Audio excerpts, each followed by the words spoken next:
नमस्कार, ARK@foodies to use own time या चॅनलमध्ये आपले स्वागत आहे। तर आज आपण बनवणार आहोत ही भाजी।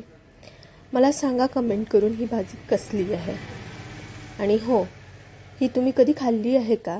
तर चला करूया सुरुवात बनवायला।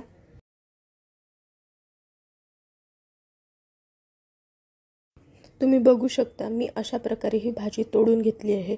त्याचे फक्त आपल्याला पानं तोडून घ्यायची आहेत आणि आता आपण भाजीला सुरुवात करूया।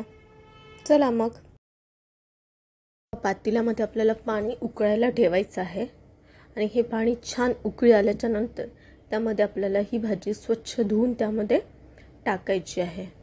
तुम्ही बघू शकता पाणी उकळत आलेलं आहे।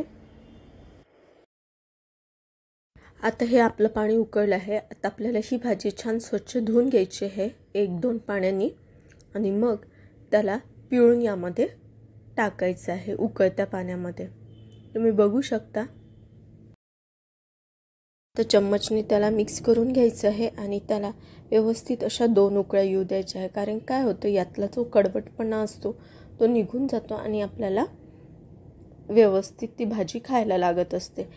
आणि ही भाजी आंबट असल्यामुळे याचा आंबटपणा पण जर तुम्हाला आवडत नसेल तर तो पण आतून पाण्यामधून निघून जातो।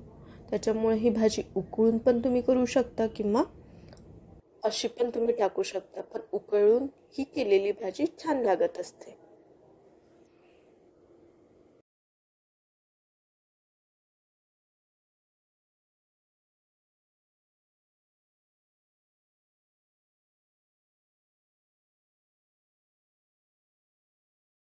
त्याला चांगल्या 1-2 उकळ्या आल्याच्या नंतर व्यवस्थित ती भाजी आपली शिजलेली समजून घ्यायची आणि त्याला आपल्याला चाळणीमध्ये काढून घ्यायचं आहे जेणेकरून त्यातलं सगळं पाणी बाहेर निघेल। मी अशा प्रकारे काढून घेतलं तुम्ही बघू शकता।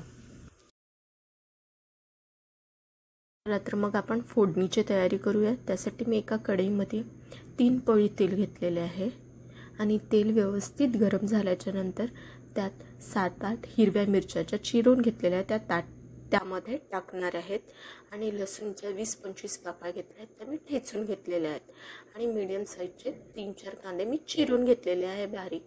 पण तुम्हाला जर कांदा नसेल आवडत या भाजीमध्ये तर तुम्ही कांदा नाही टाकला तरी चालेल, कारण की या भाजीची चव तशी छान लागते। लसूण आणि मिरचीनी सुद्धा छान लागत असते, पण मला कांदा आवडतो म्हणून मी यात कांदा टाकलेला आहे।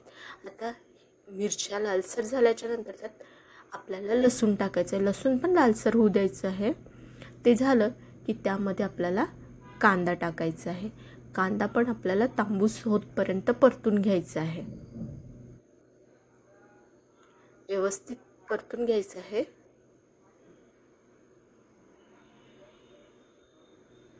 आपला कांदा तांबूस झाल्याच्या नंतरच त्यामध्ये मीठ आणि हळद घालायची आहे। मी अर्धा चम्मच हळद घातली आहे आणि 1 चम्मच आणि थोडं आणखी मीठ टाकलेलं आहे आणि त्याला व्यवस्थित परतून घ्यायचं आहे 2-3 मिनिट 2-3 सेकंद, कारण की आपलं पाणी सोडते त्याच्यामुळे व्यवस्थित हळद आणि मीठ मिक्स झालं पाहिजे। त्याच्यामुळे 2-3 सेकंद परतून घ्यायचे आणि त्यात मग आपली हे वाफवलेली भाजी यात टाकायची आहे। ते पण व्यवस्थित परतून घ्यायची आहे। याला थोडंफार पाणी सुटतं ते पण तुम्हाला सोकू शकता, म्हणजे आटून घ्यायचं आहे ते पाणी।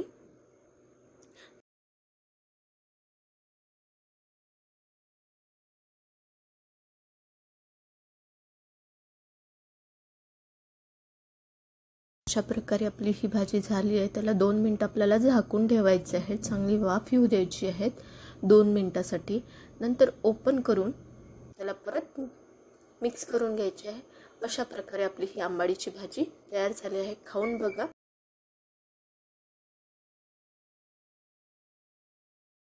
एकदा ही भाजी करून बघा आणि खाऊन बघा, तुम्हाला नक्की आवडेल।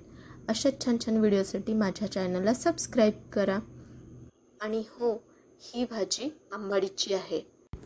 करून बघा आणि खाऊन बघा। धन्यवाद।